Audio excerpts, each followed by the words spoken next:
አርዕስተ ዜና። አዲሱ የኢትዮጵያ መገናኛ ብዙሃን ማሻሻያ ረቂቅ አዋጅ ሚዲያዎች ነፃና ገለልተኛ ሆነው እንዳይሰሩ ችግር ውስጥ የሚከት ነው በሚል ጥያቄ ተነሳበት። በምክክሩ ሂደት ላይ ሳይተሳተፉ የቀሩ ጥቂት የፖለቲካ ፓርቲዎች እንዲሳተፉ ኮሚሽኑ ትኩረት ሰጥቶ ሊሰራ ይገባል ተባለ። ከውጭ ዩክሬን አሜሪካ የሰጠቻትን ሚሳኤል ተጠቅማ ሩሲያን እንድትመታ ባይደን መፍቀዳቸውን ተከትሎ ሩሲያ አስጠነቀቀች።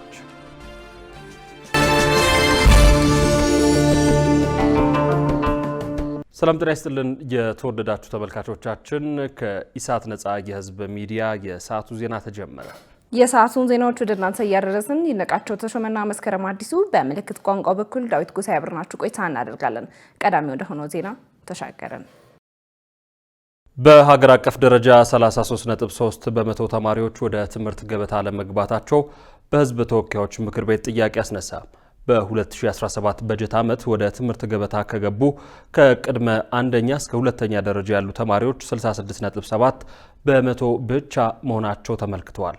መስከረም አዲሱ ዝርዝር ዘገባውን እንደሚከተለው ታቀርበዋለች። የትምህርት ሚኒስቴር የ2017 የአንደኛ ሩብ ዓመት እቅድ አፈጻጸም ሪፖርት ለህዝብ ተወካዮች ምክር ቤት የሰው ሀብት ልማት ስራ ስምሪትና ቴክኖሎጂ ጉዳዮች ቋሚ ኮሚቴ አቅርቧል። የሩብ ዓመት አፈጻጸም በቀረበበት ወቅትም ከቋሚ ኮሚቴው በኩል በሩብ ዓመቱ ከተከወኑ ተግባራት መካከል 33.3 በመቶ ተማሪዎች ወደ ትምህርት ገበታ አለመግባታቸው ጥያቄን አስነስቷል። ከዚሁ ጋር ተያይዞ የአጠቃላይ የትምህርት የመማሪያ መጽሐፍትን ለመማር ማስተማሩ ወሳኝ ከመሆናቸው የተነሳ ለተማሪዎች የመጽሐፍ አቅርቦት አንድ ለአንድ ማዳረስ ለምን አልተቻለም? ወደ ክልሎችና ከተማ አስተዳደሮች የተላከው መጽሐፍ ለተማሪዎች መዳረሱንስ በምን ታረጋግጣላችሁ? የሚሉ ጉዳዮች ተካተውበታል። እንደ ሀገር ችግሩን በዘላቂነት ለመፍታት በሚኒስቴር መስሪያ ቤቱ በክልሎችና ከተማ አስተዳደሮች በኩል ያለው ቁርጠኝነት ምን ይመስላል? የትምህርት ተሳትፎን ከማሳደግ አኳያ በ2017 ዓ.ም በአጠቃላይ ትምህርት ለመመዝገብ ከታቀደው ምናልባት በሪፖርቱ ላይ ያለው 21,723,936 ወይም 66.7% ተማሪዎች ብቻ ናቸው ተመዝግበው እየተማሩ ያሉ። በሌላ በኩል ደግሞ እስካሁን 6954 ትምህርት ቤቶች በሰው ሰራሽና በተፈጥሮ አደጋዎች በተለይም በጦርነት፣ በመፈናቀል፣ በጎርፍና በወረርሽኝ ምክንያት ትምህርት አልጀመሩም።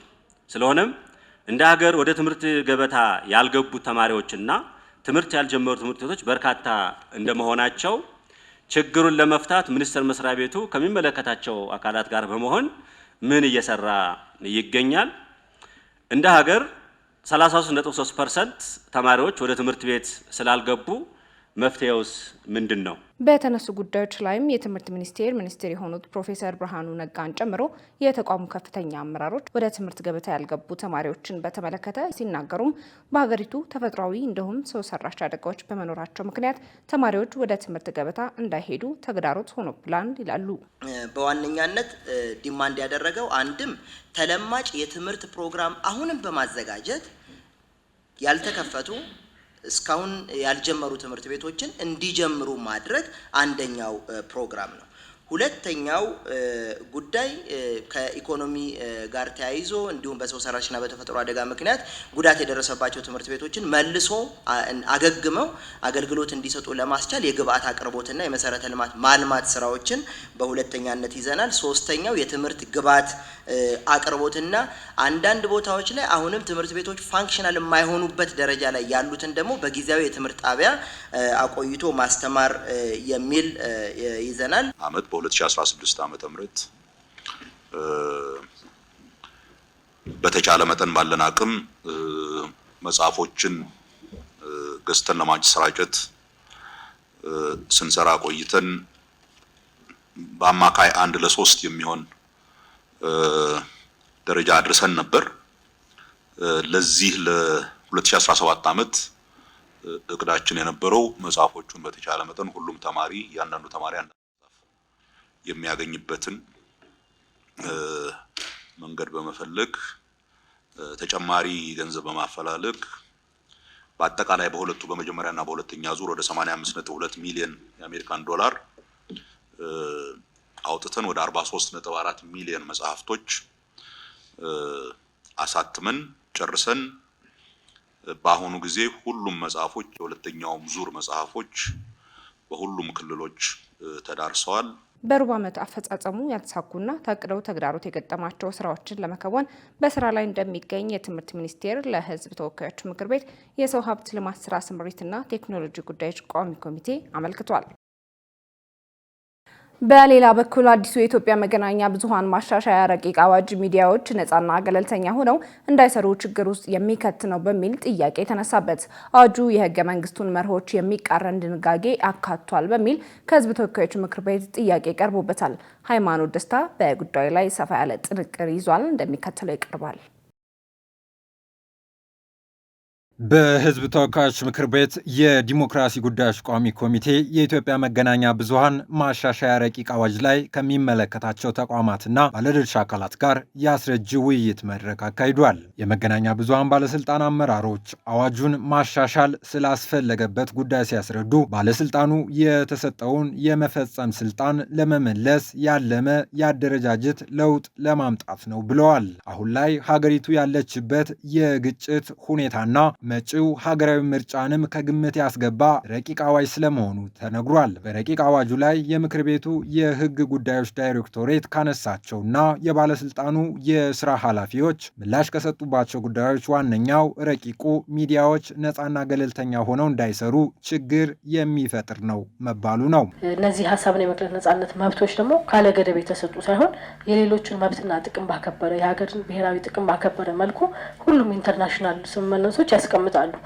ስለዚህ ይህንን ባላንስ አድርጎ መምራት ያስፈልጋል። ህጉ ሀሳብን የመግለጽ ነፃነት መብቱን ኤክሰርሳይዝ የሚያደርገውን አካል ብቻ ሳይሆን እሱ ኤክሰርሳይዝ ሲደረግ ፕራይቬሲ ራይት ኦፍ ፕራይቬሲ ስሙ መልካም ስሙ የሚጠፋበት አካል እነዚህ ደግሞ ሌሎች ማህበረሰቦችን ባላንስ አድርጎ መምራት ይኖርበታል። የተሻሻለው ረቂቅ አዋጁ የቀድሞውን አዋጅ ዋና ፍሬ ሀሳብን የሚጥስ መሆኑም ጥያቄ አጭሯል። ህግ ሲሻሻል ማሻሻያ ድንጋጌዎቹ የቀድሞውን አዋጅ ኮር ድንጋጌዎች ወይም ደግሞ ፕሪያምብሉ ያስቀመጣቸውን ዋና መርሆችን መጣስ አይገባውም ይላል እና ይሄ የመጣው ማሻሻያ ግን የአዋጁ ቀድሞውን ሲመጣ ጀምሮ የነበረውን ዋና ኮር ኮንሴፕቶች ሰምሃው ይነካቸዋል።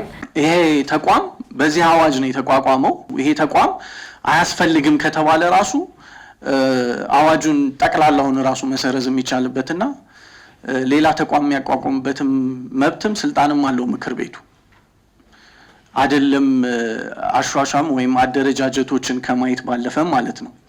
ስለዚህ ከእሳቤውም ከመንፈሱም ጋር የሚጣረስ ነገር የለውም። ከፕሪያምብሉም ጋር የሚገናኘው ነገር የለውም። በቋሚ ኮሚቴውና በምክር ቤቱ የህግ ዳይሬክቶሬት ጥያቄ ያስነሳው ሌላኛው ጉዳይ ረቂቅ አዋጁ የባለስልጣኑ ቦርድ አባላት ምርጫ የፓርቲ ውግንና ሊኖረው የሚችልበት እድል መፍጠሩ ነው። የአፍሪካ የሬጉላቶሪ አካል አብዛኞቹ ለሚኒስትር መስሪያ ቤቶች ወይም ደግሞ ቀጥታ ለጠቅላይ ሚኒስትሩ ተጠሪነት ያላቸው ሲሆን የአውሮፓ ወይም የምዕራባውያን ተሞክሮ ደግሞ ፓርላማ ነው።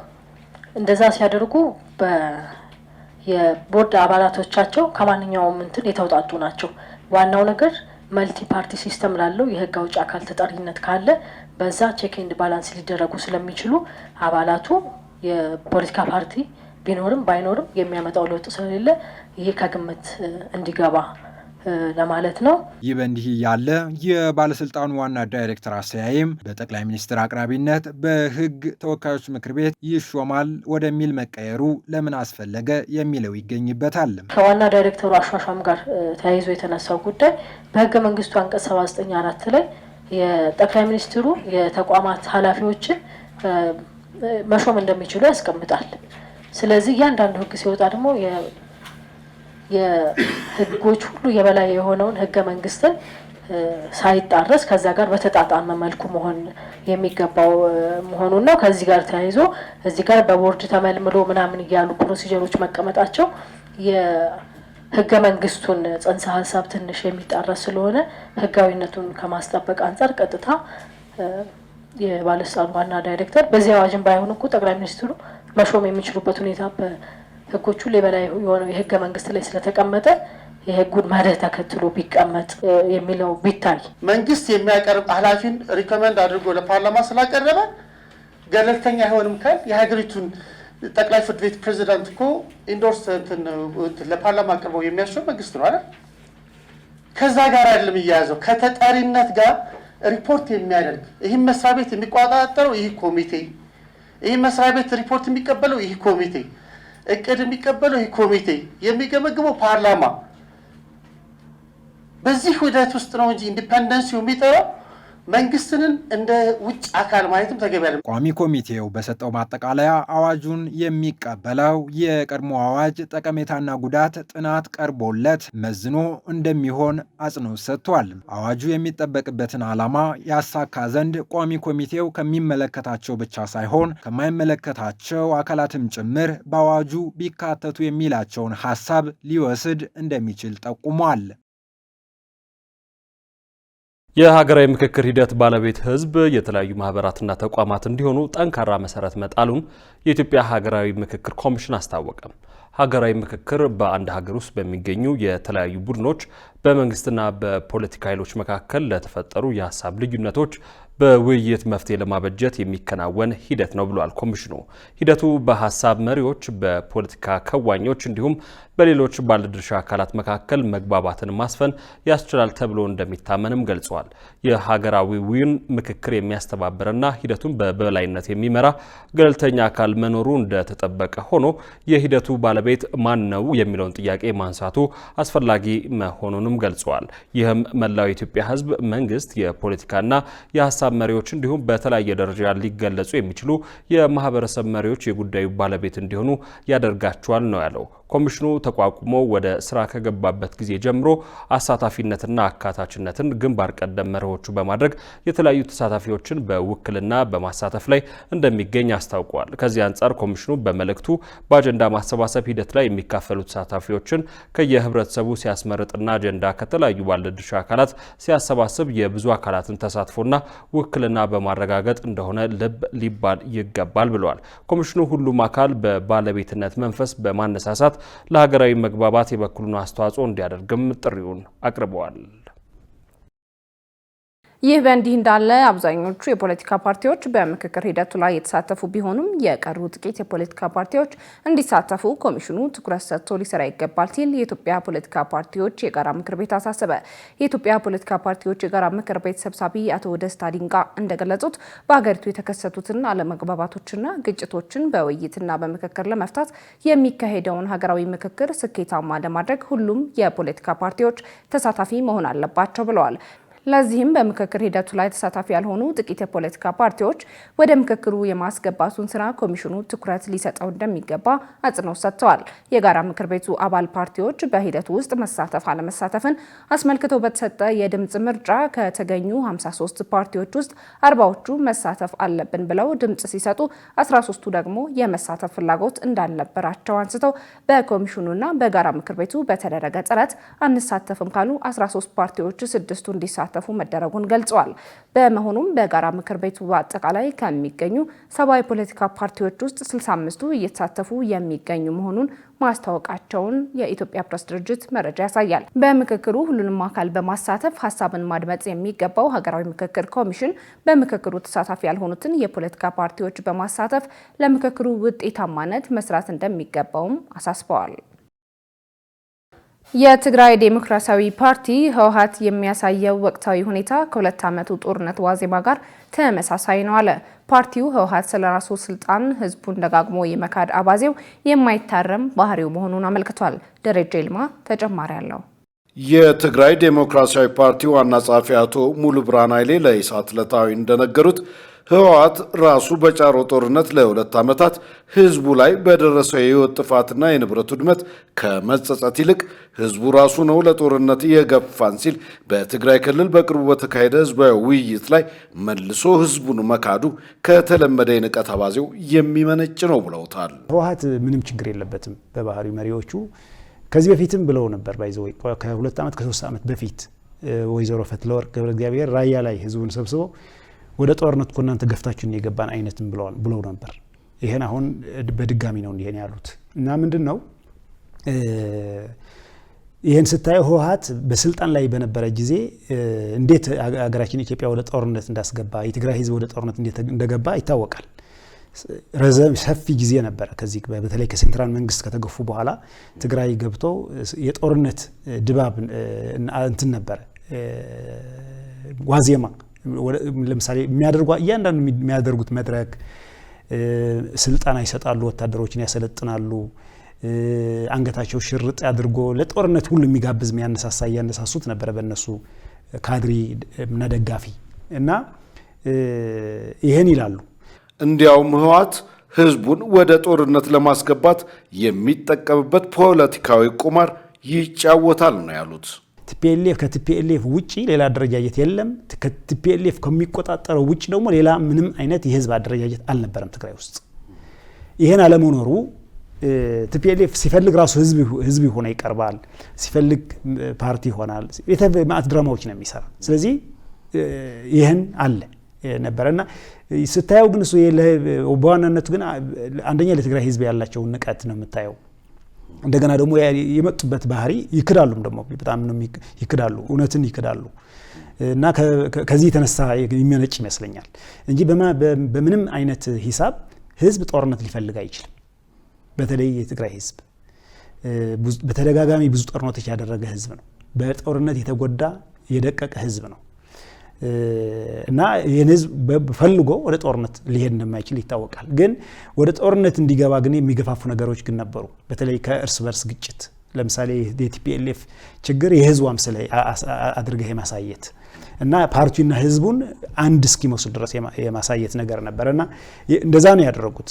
ልክ ህዝቡ ሲመታ እነሱ ለምት ያመቻቹታል። ህዝቡን ሲመታ የትግራይ ህዝብ ተመታ ነው የሚሉ ያን ደግሞ ለነሱ የሚፈልጉት የፖለቲካ ቁማር ለመጫወት ያን ያደረጉ ነው ህዝቡን በጣም እንዲጎዳ ያደረጉትና የዛ የቀጠለ ነው። አሁን የትግራይ ህዝብ ለዚህ ሁሉ መከራና ስቃይ የተዳረገው ህወሓት ከመሰረቱ ይዞት የመጣውን የዘረኝነት ሰበካ በየዋህነት የተቀበለው የህብረተሰብ ክፍል የበዛ ሆኖ መገኘቱ እንደሆነም አቶ ሙሉ ብርሃን አብራርተዋል። ቲፒኤልኤፍ የሚባል ተሰባስበው ያን ይዞት የተነሳ አስተሳሰብ ነው ችግር ውስጥ የከተተን ብዬ ነው የማስብ እንደ ህዝብ። ያን ደግሞ ምንድነው ሰው ተኮር አልነበረም። በሐሳብ አይደለም የተደራጁት፣ ከመጀመሪያ በዘር ነው የተደራጁ ብዬ ነው የማስበው። እና ዋናው ደግሞ እሱን ነው ውጤት ስታየው ህዝቡን በዘር አደራጁት። በዘር ካደራጁት በኋላ ደግሞ የተለየ ለራሳቸው አላማ ሲሉ የትግራይ ህዝብ የተለየ እንደሆነና ለነሱ ለጨዋታ በሚመቻቸው የሆነ ኮርነር ላይ ነው የወሰዱት። ከዛ ወሰዱና የትግራይ ህዝብ ከሌላው የኢትዮጵያ ህዝብ የተለየ እንደሆነ እና የተለየ ጥያቄም እንዳለው እንደገና ደግሞ በሌሎች ሁሉ የተጠላ የተገለለ እንደሆነ አይነት አድርገው እንዲያም ሌላ ደግሞ ጠላት እየሳሉ ነው ይሄን ሁሉ ችግር ያስገቡት። ከዚህ መውጣት ነው ህወሓት የተጠቀመበትን የዘረኝነት ጣጣ ለ27 ዓመታት መንበረ ስልጣኑን በጨበጠበት የታሪክ አጋጣሚ የመላ ሀገሪቱን ህዝብ ለመጠምዘዝ ሲል የተጠቀመበት የመነጣጠል ስልት አሁን ላይ ጥቂት የማይባሉ ደቀ መዛሙርቱ ጫፍና ጫፍ ረግጠው የሀገሪቱን ሰላም ከማወክ እንዲመለሱ ለማድረግ መንግስት የይቅርታ እጁን ለመዘርጋት ቅድሚያ ይሰጥ ዘንድ ጥሪ ቀርቧል። የፕላስቲክን ብክለት መከላከል የሚያስችል አስገዳጅ ዓለም አቀፍ ህግ ተግባራዊ ሊደረግ መሆኑን የስርዓተ ምህዳር ፍትህ ኢትዮጵያ አስታወቀ። የፕላስቲክ ምርት በሰው ልጅ ጤናና በአካባቢ ላይ እያሳደረ ያለው ተጽዕኖ ከባድ በመሆኑ አምራቾች የሚያመርቱትን ፕላስቲክ መልሰው ጥቅም ላይ እንዲያውሉ የሚያደርግ አስገዳጅ የህግ ማዕቀፍ እንዲጸድቅ ለማድረግ ጥረት እየተደረገ ነው ተብሏል። ጉዳዩን በዝርዝር ተመልክተነዋል። ገነት ዘዘው እንደሚከተለው ታቀርበዋለች። የብዝሃ ህይወት መጥፋት፣ የሙቀት መጨመር፣ የፕላስቲክ ብክለት በአሁኑ ወቅት በከፍተኛ ሁኔታ የሰዎችን ጤና እየጎዳ እንደሚገኝ በተደጋጋሚ ይገለጻል። በመሆኑም ይህንን ችግር ለመቅረፍ የስርዓተ ምህዳር ፍትህ ኢትዮጵያ በአስገዳጅ ዓለም አቀፍ ህግ ቅድመ ዝግጅት ላይ ከባለድርሻ አካላት ጋር ውይይት አድርጓል። በምክክር መድረኩ ላይ የተቋሙ ዋና ዳይሬክተር እስከዳር አውግቸው ጥናቶችን ዋቢ አድርገው እንዳመለከቱት በአንድ ሰው ላይ በየሳምንቱ 5 ግራም ወይም የኤቲኤም ካርድ የሚያክል ፕላስቲክ ወደ ሰውነት እንደሚገባ አንስተው በመሆኑም ይህን ችግር ለመቅረፍ አስገዳጅ ዓለም አቀፍ ህግ ያስፈልጋል ይላሉ።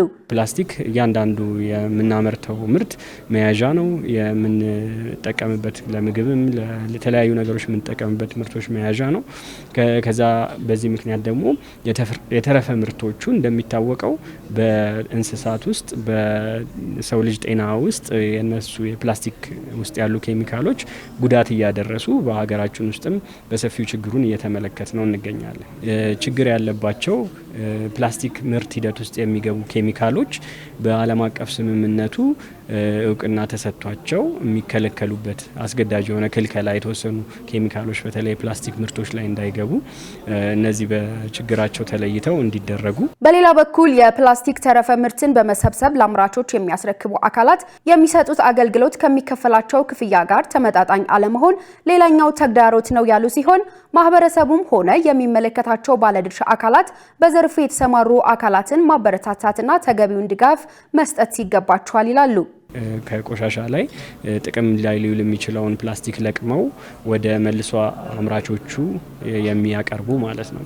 እነዚህ ግለሰቦች በቆሻሻ ማሰባሰብ ስርዓት ውስጥ ላይ ቆሻሻ መልቀም ላይ ያሉ ግለሰቦች አሁን በሚመጣው ፕላስቲክ ስትሪቲ የነሱ ኢንተረስት ሪኮግናይዝ እንዲደረግ የነሱን እንግዲህ ዋና ፍላጎት እንዴት ነው እውቅና የሚሰጠው? መጀመሪያ አሁን ባለበት መንገድ ሪሳይክል ራሱ ስናደርግ መልሰን ጥቅም ላይ ለመዋል ራሱ ስንሞክር ማህበራዊ ፍትህ ባላማከለ ሁኔታ ነው። ምክንያቱም እነዚህ ቆሻሻ ለቅመው ይህንን መልሶ ጥቅም ላይ የሚያውለውን ኢንዱስትሪ ሰፖርት የሚያደርጉ ሰዎች የሚከፈላቸው ክፍያ በጣም ዝቅተኛ ነው። የውይይቱ ተሳታፊ አካላትም ችግሩን ለመቅረፍ መሰራት ስላለባቸው ጉዳዮች ሀሳባቸውን አንስተዋል።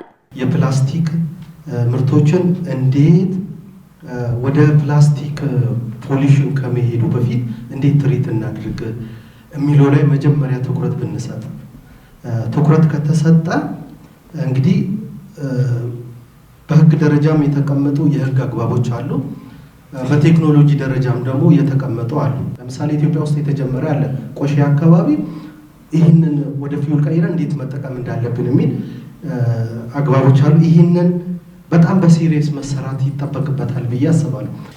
ነን ፕላስቲክ ላይ ዲፔንድ የሚያደርጉ ማኑፋክቸረርስ ወይም ኢንዱስትሪዎችን በፖሊሲ ደረጃም ሆነ በአፈጻጸም ደረጃ መደገፍ ያስፈልጋል። እንደ ሀገር በተለይ የኢንቫይሮንመንት ፕሮቴክሽን ኦቶሪቲ ይህንን ትልቅ ትኩረት ሰጥቶ የሚወጡ ህጎች በተለይ በቢዝነስ በንግድና ኢንዱስትሪ በኩል አትሊስት ሎካል ማኑፋክቸሪንግ በጣም ሊደገፍ ይገባል። አንዳንድ ሀገራት ያመርታሉ፣ ግን እነሱ አገር ላይ አይጠቀሙበትም። እኛ ጋር አምጥተው ግን ዳምፕ አድርገውታል። እኔ እንደዛ ነው የምንረዳው።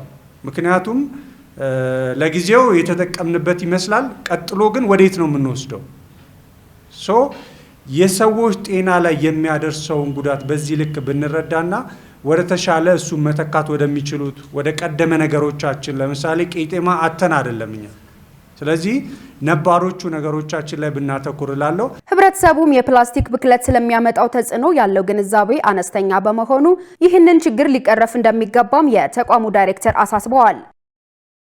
ይህ በእንዲህ እንዳለ ኢትዮጵያ እንደ አውሮፓውያን አቆጣጠር በ2027 የሚካሄደውን ዓለም አቀፉን የአረንጓዴ ልማት ትብብር ጉባኤ እንድታስተናግድ ተመረጠች። የፕላንና ልማት ሚኒስቴር ዴኤታ አቶ ስዩም መኮንን በአዘርባይጃን ባኩ እየተካሄደ ከሚገኘው የኮፕ 29 ዓለም አቀፍ ጉባኤ ጎን ለጎን ከዓለም አቀፉ የአረንጓዴ ልማት ትብብር ዲሬክተር ሮቢን ማክጉኪን ጋር ተወያይተዋል።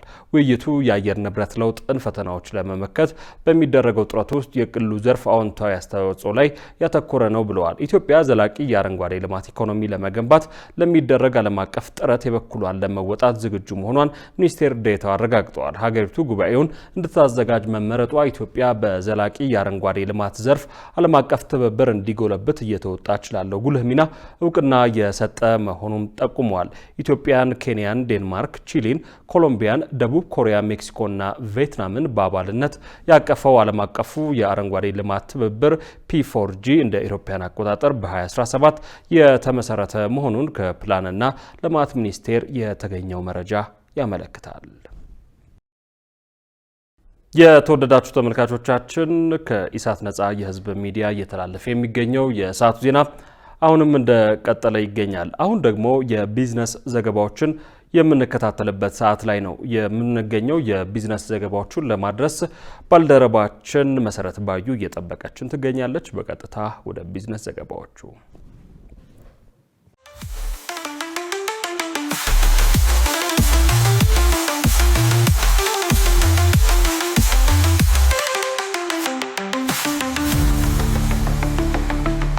ተመልካቾቻችን ከኢሳት ነጻ የህዝብ ሚዲያ ለዕለቱ ያዝናቸውን ቢዝነስ ዘገባዎች ወደ እናንተ አደርሳለሁ። ከዘገባዎቹ ጋር መሰረት ባዩ ነኝ። አብራችሁን ቆዩ።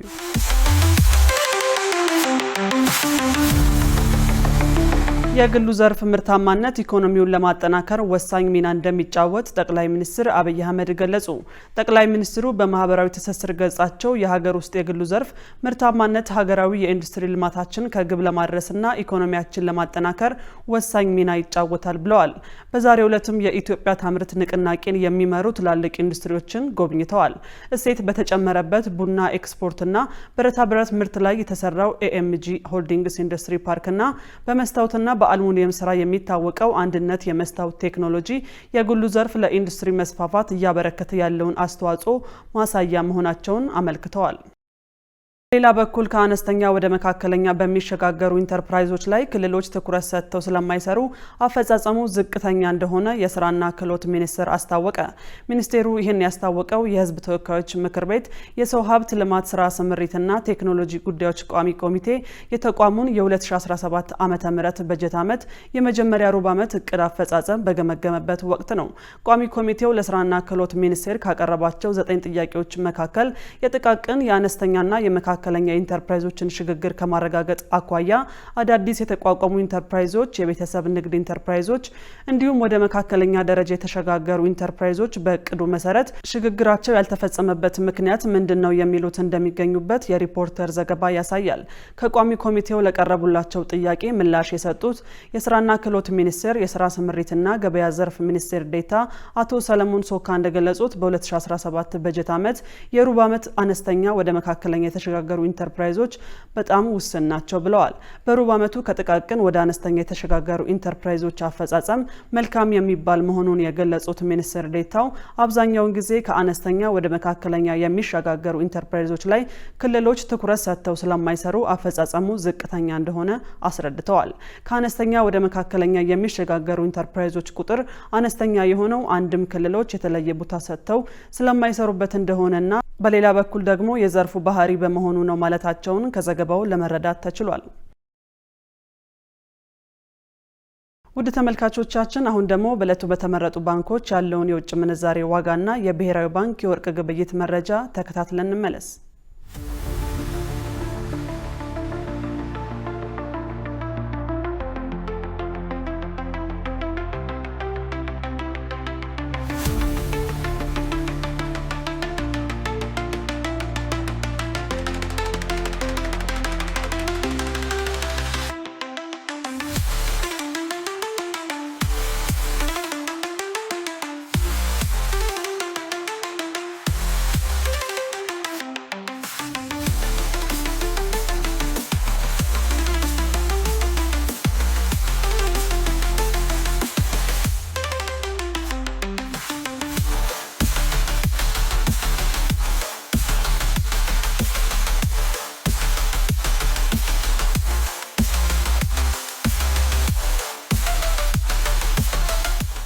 ውድ ተመልካቾቻችን ከኢሳት ነጻ የህዝብ ሚዲያ ለዕለቱ ያዝናቸው ቢዝነስ ዘገባዎች በዚሁ ተጠናቀዋል። ወደ ቀሪዎቹ ዜናዎች እንመለስ።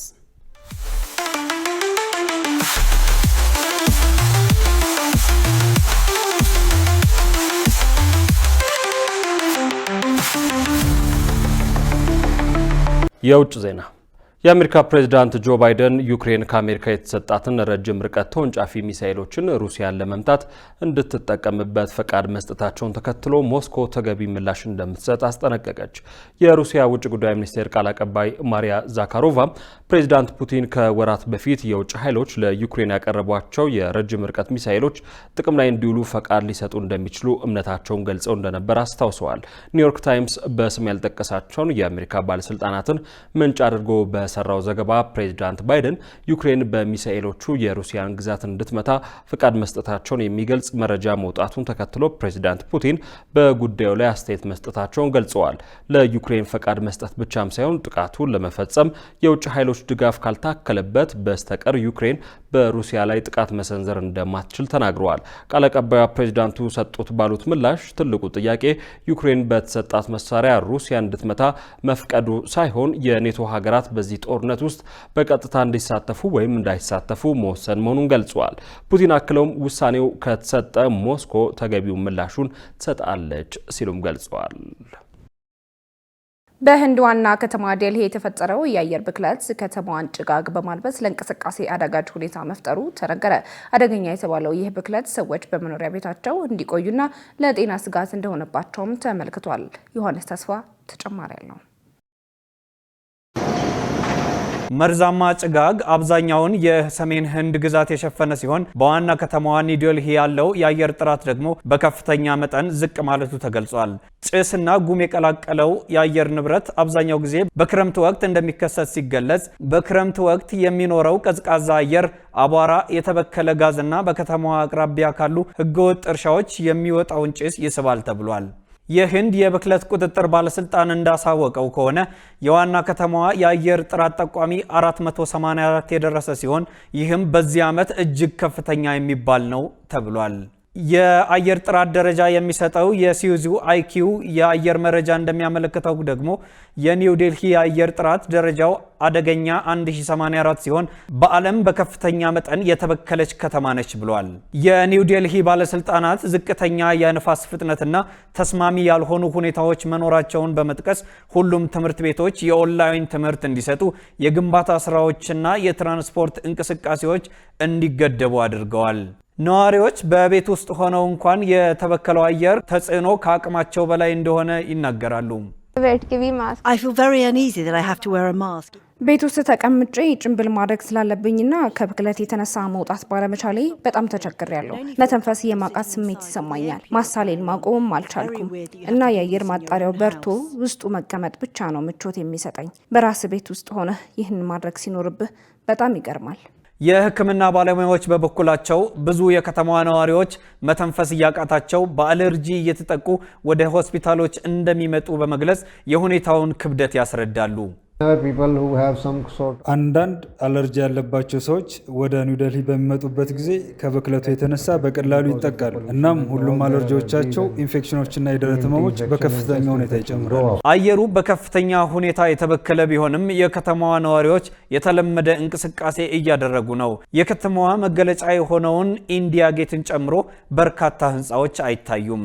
በኒው ዴልሂና ከዋና ከተማዋ በሰሜን ምዕራብ በኩል በምትገኘው ቻንዲካር ከተሞች ማየት የሚቻልበት ርቀት ወደ 100 ሜትር ዝቅ ያለ ቢሆንም ባለስልጣናት የአየርና የባቡር እንቅስቃሴ አለመስተጓጎሉን ገልጸዋል። የተከበራችሁ ተመልካቾቻችን ከኢሳት ነጻ የህዝብ ሚዲያ ወደ እናንተ እየተላለፉ የሚገኙ የሰዓቱ ዜናዎቻችን አሁንም እንደቀጠሉ ናቸው። አሁን ደግሞ ስፖርታዊ መረጃዎችን ሊያጋራን ባልደረባችን ሙሉቀን ሰለሞን እየጠበቀን ይገኛል። ተከታትለን እንመለስ። ለጤንነት ለምርት ለወዳጅነት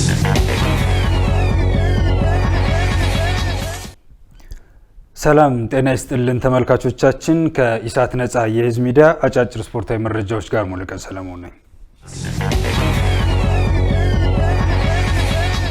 የኢትዮጵያ ንግድ ባንክ ሴቶች ቡድን ከምድቡ አራተኛ ሆኖ አጠናቀቀ። ከጥቅምት 30 ጀምሮ በሞሮኮ እየተካሄደ በሚገኘው የአፍሪካ ሴቶች እግር ኳስ ቻምፒዮንስ ሊግ የኢትዮጵያ ንግድ ባንክ ሴቶች እግር ኳስ ቡድን ለመጀመሪያ ጊዜ ተሳታፊ መሆኑ አይዘነጋም። ሆኖም በሶስት ተከታታይ የምድብ ጨዋታዎች በመሸነፉ ከምድቡ ግርጌ ላይ በመቀመጥ ወደ ጥሎ ማለፍ ሳይገባ ቀርቷል። የአፍሪካ ሴቶች ቻምፒዮንስ ሊግ የምድብ ጨዋታዎች የተጠናቀቁ ሲሆን የሞሮኮ ኤፍኤአር ራባት እና የኮንጎ ቲፒ ማዘምቤ ከምድብ 1 እና የናይጄሪያው ኤዶ ኩዊንስ እና የግብፁ ማሳር ደግሞ ከምድብ 2 ወደ ቀጣዩ ዙር የተሸጋገሩ ቡድኖች ሆነዋል። የኢትዮጵያ ንግድ ባንክን ጨምሮ ያምናው የውድድሩ አሸናፊ የነበረው የደቡብ አፍሪካ ማሜሎዲ ሰንዳውንስ ደግሞ ከምድባቸው ሳያልፉ ቀርተዋል። በመሆኑም የኢትዮጵያ ንግድ ባንክ አራተኛ ሆኖ በማጠናቀቁ $150,000 የተሳትፎ ሽልማት ያገኛል። ኤርሊንግ ሃላንድ የእንግሊዝ ፕሪሚየር ሊግ ከፍተኛ ተከፋይ ሊሆን ይችላል ተባለ። ኖርዌያዊው የፊት መስመር ተጫዋች ኤርሊንግ ሃላንድ በማንቸስተር ሲቲ ቤት ውሉን ለማራዘም ንግግር ማድረጉን ሚረር ፉትቦል አስነብቧል። እንደ ሚረር ፉትቦል ዘገባ ማንቸስተር ሲቲዎች ከኤርሊንግ ሃላንድ ወኪልና ቤተሰቦች ጋር ያደረጉትን የመጀመሪያ ንግግር በጥሩ መልኩ አጠናቀዋል። በ2024 የውድድር ዓመት የፕሪሚየር ሊጉና የኔሽንስ ሊጉን ከፍተኛ ግብ አስቆጣሪነት እየመራ የሚገኘው ኤርሊንግ ሃላንድ በአዲሱ ውል መሰረት የደሞዝ ጭማሪ እንደሚደረግለት ሲገለጽ ውሉ እስከ 2029 እንደሚራዘም ተዘግቧል።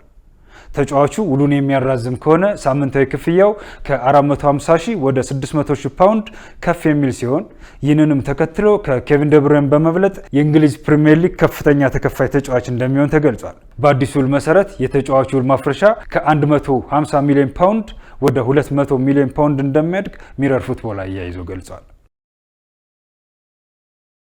ሮድሪጎ ቤንታኩር ቅጣት ተጣለበት።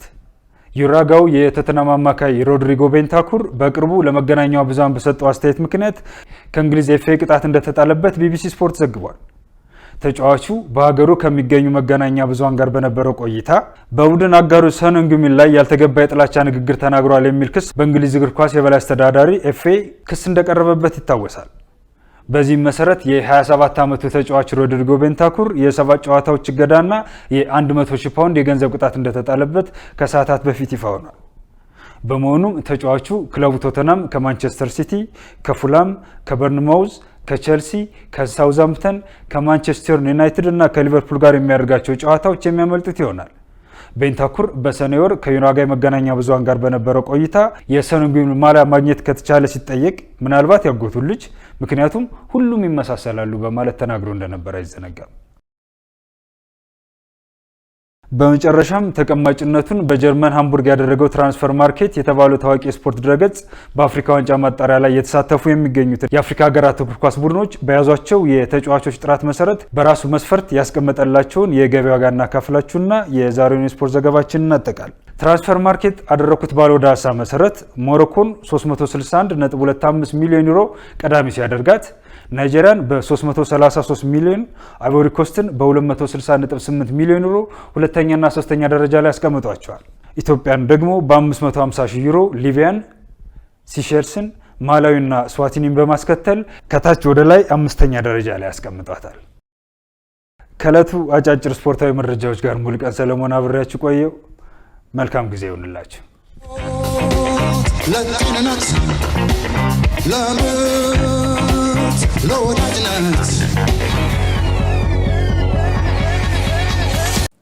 ክቡራን ተመልካቾቻችን ከኢሳት ነጻ የህዝብ ሚዲያ ወደ እናንተ ያስተላለፉ የቆዩ የሰዓቱ ዜናዎቻችን በዚሁ ተጠናቀቁ። ከሰዓቱ ዜናዎች ጋር መስከረም አዲሱና እኔም ይድነቃቸው ተሾመ በምልክት ቋንቋው ሌት ጎሴ ከኛ ጋር ቆይታ አድርጓል። ስለተከታተላችሁን ከልብ አመሰገንን። ጥሩ ጊዜ ከኢሳት ጋር ሰላም። ያለችን አንድ ሀገር ናት፣ እርሷም ኢትዮጵያ። የተረጋጋች ኢትዮጵያ፣ ሁሉም በእኩልነት በመከባበር እንዲኖርባት የምንሻት ኢትዮጵያን መልካም አስተዳደር የሰፈነባት ሀገር እንድትኖረን